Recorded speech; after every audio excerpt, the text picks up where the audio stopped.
Once bulky and awkward, 2-in-1 devices have matured with grace over the past couple of years. Awesome new options from Acer, HP, and Lenovo suddenly made the 2-in-1 a reasonable alternative to a traditional clamshell laptop. Unlike the predecessors, these devices didn't sacrifice laptop usability to gain tablet convenience. There was one company notably missing from the ranks, Dell. But that changed at say 2017, as the company proudly launched its XPS 13 2-in-1. The late arrival of this system puts all the more pressure on it. In mid-2016 they had little competition. Today, that's no longer true. As of early 2018, Dell will also begin to sell the XPS 15 2-in-1, powered by 8th Gen Core CPUs with AMD's RX Vega M. In other words, unlike this 13-inch model, the 15-inch can play games. You'll need about $1,000 to buy the XPS 13 2-in-1, though Dell currently sells the base configuration for $980. That snags you a Core i5 7/Y54 processor, 4GB of RAM, and a 128GB hard drive. Since the Dell's competitors tend to offer 8GB of RAM and a 256GB SSD in base models, this new XPS faces an uphill battle. Can it emerge victorious, or does it disappoint? Staying true to its heritage, the original Dell XPS 13 is now 2 years old, so you might expect the company to go a new direction with the design of its 2-in-1. Instead, the company has stuck to the formula. The Dell XPS 13 2-in-1 we received with its matte silver display lid is hard to distinguish from the original XPS 13 we reviewed in 2015. Only an indentation near the display hinge, and the fact this model has 2 small hinges, rather than one broad hinge, gives it away. Luckily for Dell, the original's formula is still rather unique. The combination of a professional metal exterior with soft touch, carbon fiber weave interior is unlike anything else sold today. We still think it's a great design. It's subtle enough to fit in at a meeting, but luxurious enough to justify the XPS line's pricing. And the soft-touch interior feels more inviting than the cold aluminum or magnesium used by rivals. Dan Baker, Digital Trends. Dan Baker, Digital Trends. Dan Baker, Digital Trends. Dan Baker, Digital Trends. Of course, the XPS 13 2-in-1 does make an important tweak to the formula. The display hinge allows 360-degree rotation, making it possible to enjoy a tablet experience. Dell's hinge design works as well as its rivals, such as Lenovo's Yoga line or HP's Spectre X360 laptops. Swinging it up is a breeze, and stay in place once adjusted where you'd like. The XPS 13 2-in-1 is also slightly smaller and lighter than both the HP Spectre X360 and Lenovo Yoga 910, which means it's easier to use as a tablet. Make no mistake, this device still isn't thin enough or light enough to entirely work as a standalone tablet. An iPad is still far lighter, so if you want a tablet specifically, the XPS 13 2-in-1 won't do. But the XPS 13 2-in-1 comes as close to that experience as any 2-in-1 with a 360-degree hinge, and it's perfectly fine for half-hour bouts of web surfing from a couch. Limited ports, webcam woes, and a stylus joins the party. Unlike the normal XPS 13, which tries to support legacy connections, the XPS 13 2-in-1 goes all in on USB-C. There's only 2 such connections available, one of which also handles Thunderbolt 3. Either USB-C port can be used to charge the system. There's also a micro SD card reader, a headset jack, and a lock slot. Dynamic power mode isn't a gimmick, it boosts performance noticeably. The slim connection options aren't strange in this category, but users should keep them in mind. You're probably going to need a dongle. At least Dell includes one USB-C to USB-A adapter in the box. Several wireless connection options are available, including 802.11 AC Wi-Fi, Bluetooth 4.2, and Miracast. This is about the best you'll find on a modern PC. Unfortunately, Dell hasn't resolved the awkward location of the XPS 13 720p webcam. It remains below the display in laptop mode, which leads to an unflattering angle. However, Dell say the webcam's orientation will rotate if the 2-in-1 is switched to tent mode or tablet mode, which puts a band-aid on the problem. The webcam will support Windows Hello after a planned Windows update, according to Dell. A fingerprint reader with Windows Hello support is also included. Finally, the touchscreen is compatible with Dell's Active Pen, an active stylus that supports 2048 levels of pressure sensitivity. This is not included, but sold for $49. Dell didn't send one for use with our XPS 13 2-in-1 review unit, so we can't comment on its quality. A class-leading keyboard with a mediocre touchpad, it's great. The Dell XPS 13 2-in-1 makes a passable tablet. Frankly, though, that's a secondary concern. We think every 2-in-1 needs to be built on a great laptop. That means it needs a great keyboard. And the Dell XPS 13 has a great keyboard, though slightly smaller than some competitors, a design decision that translates to small backspace key. The keyboard is otherwise near perfect. Each key provides smooth, long travel, and an enjoyable bottoming action that's firm without feeling harsh. The overall experience is essentially identical to the regular XPS 13. Keyboard backlighting is standard, though only 2 brightness settings are available. Both are dim enough that they are usable in a dark room. Some light leaks around the keys, and particularly from a few function keys, but the overall look is like other high-end laptops. The touchpad has also changed little from the original XPS 13, and it's one trait that's starting to feel outdated. There's nothing wrong with it, as it feels perfectly responsive, and it's large for the XPS 13 2-in-1's footprint. But competitors have new tricks. Acer and HP now use ultra-wide touchpads that offer almost twice the usable space, and Apple has moved to a gigantic touch surface that absolutely dwarfs this Dell. A beautiful display with a few quirks. Dell has long used its expertise in displays to enhance the XPS series, and the XPS 13 was a standout at time of its introduction, not only because of solid test results, but also because of an optional 3200 by 1800 touchscreen. Times have changed since then. Most competitors now offer similar options. Some, like the Lenovo Yoga 910, even serve up 4K resolution. On paper, Dell doesn't move the display forward. The base XPS 13 2-in-1 has a 1080p touchscreen, which our review unit equipped, and the most expensive models improve that to 3200 by 1800 resolution. The usual IPS panel technology is offered behind Gorilla Glass NBT. That's great. It's also nothing new. Let's start with the bad. We measured a maximum brightness of just 251 lux. That's bright enough for most situations, but noticeably dimmer than competitors. The HP Spectre X360 and Lenovo Yoga 910 hit 355 and 340 lux respectively. Another oddity is the gamma curve, which came in at a measurement of 2.6.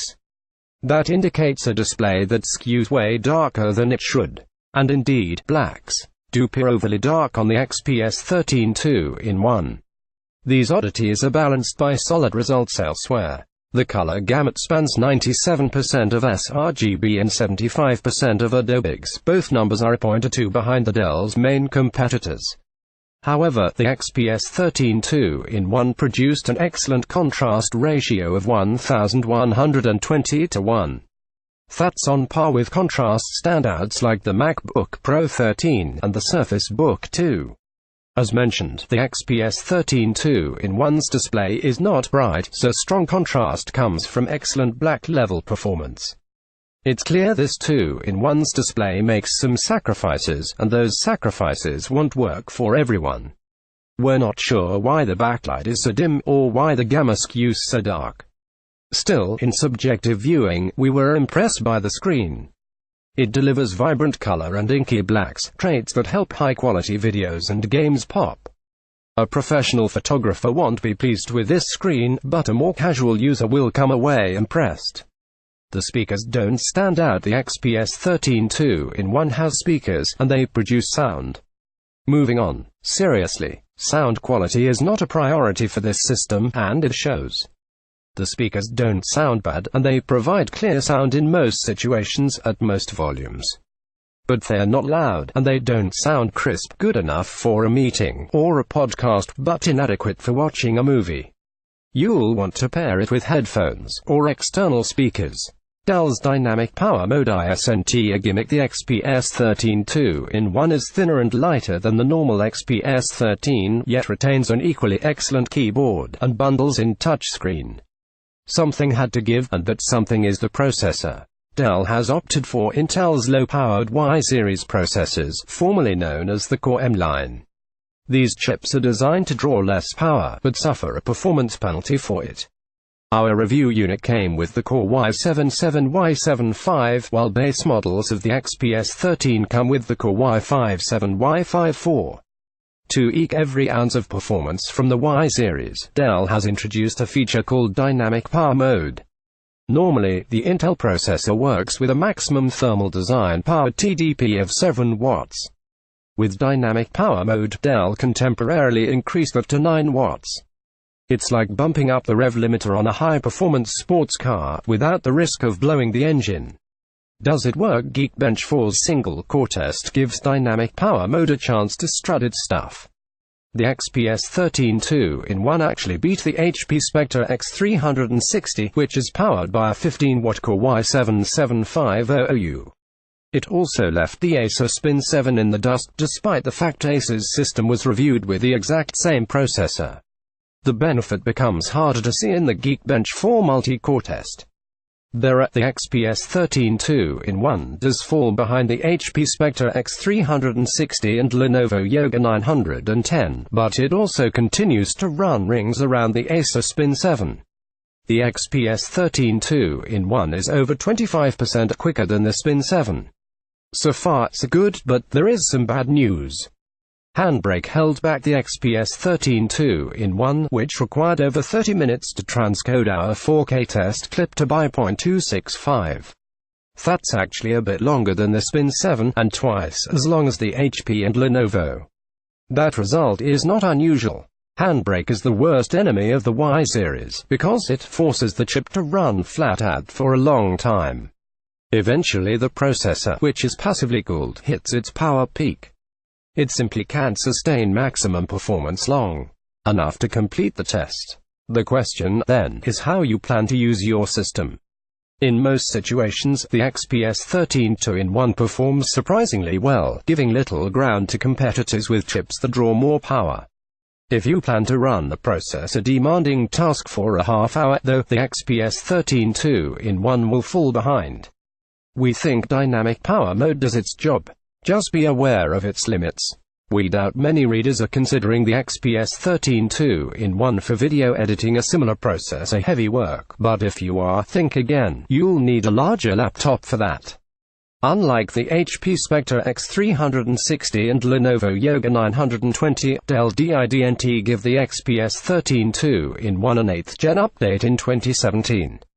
The SSD's no-slouch. A variety of hard drive options are available with the XPS 13 2-in-1, ranging from 128 GB to 1 TB. Our review unit came with a 256 GB solid-state drive connected over PCI Express. The drive was a Toshiba XG4, which is common in laptops. There's nothing to complain about here. While the drive isn't the fastest we've tested, it performs well across the board, and its write speeds are better than average. This certainly isn't going to hold you back. Not cut out for gaming. Gaming is not this system's goal, as is true with many 2-in-1 laptops. Intel HD graphics powers games, and, because it's on a chip with a lower power draw than typical, performance suffers.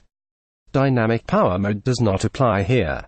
3D Mark's Firestrike test drives the point home. The Dell XPS 13 2-in-1 scores just 608, which is about 30% less than the HP Spectre X360. The Lenovo Yoga 910 does even better, scoring 933. To be clear, none of these laptops are great for games, but the XPS 13 2-in-1 is notably worse. Running Civilization via 1080p resolution is unenjoyable no matter the settings, unless you have a thing for slideshows. Players will have to reduce the settings of most new 3D games to the lowest preset to have any hope of acceptable performance. If you want a 2-in-1 that can game, you'll need to check out something like the Surface Book 2 or the Dell XPS 15 2-in-1. Smaller battery doesn't cut endurance at just 2.7 pounds, and no greater than 0.54 inches thick. The XPS 13 is easy to tuck into a bag. It's not as slim as competitors like the Acer Spin 7, but a tapered chassis helps it feel small enough. To keep it small, Dell has reduced the battery's capacity from 60 watt-hours in the most recent XPS 13 to a more mundane 46 watt-hours. That's not bad. It's barely less than the Apple MacBook Pro 13, which is a fair bit heavier and larger. But any reduction will make frequent flyers feel skeptical. Thankfully, the reduction in battery size doesn't have much impact on endurance. The Dell XPS 13 2-in-1 lasted 4 hours and 54 minutes in our demanding Peacekeeper test. That's exactly the same as HP's Spectre X360, and more than either the Lenovo Yoga 910 or the Acer Spin 7.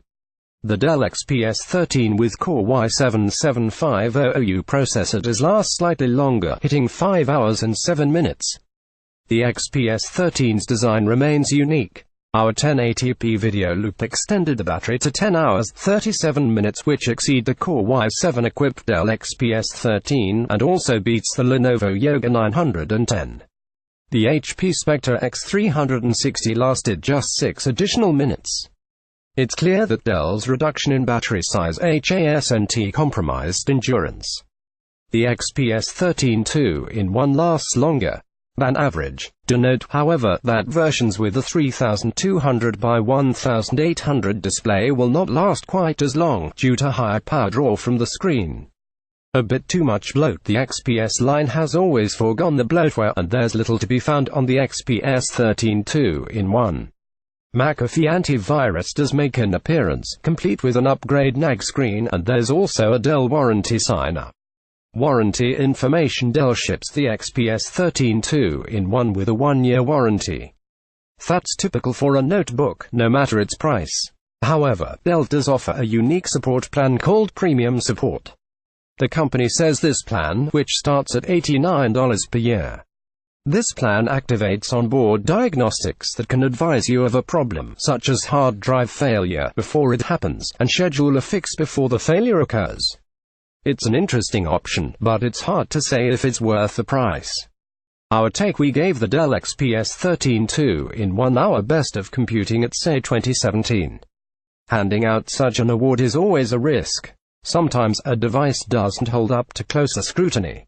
But Dell's latest is rock solid. It posted great scores in our benchmarks and, just as importantly, is a joy to use every day. Just be prepared to pay for quality. Starting at $999, or $1,299 as tested, this is not an affordable machine. Is there a better alternative? Plenty of excellent competitors exist, including the Acer Swift 7, Acer's Transformer Book 3, HP Spectre X360, Lenovo Yoga 910, and Lenovo ThinkPad Yoga X1.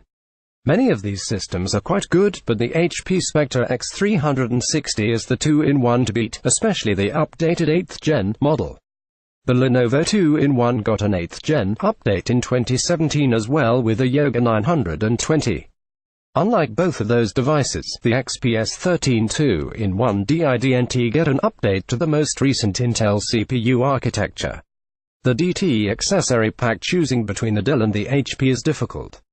They offer similar performance by most metrics, including battery life and display quality. However, Dell's XPS 13 2-in-1 starts at $999, while the HP Spectre X360 starts at $899.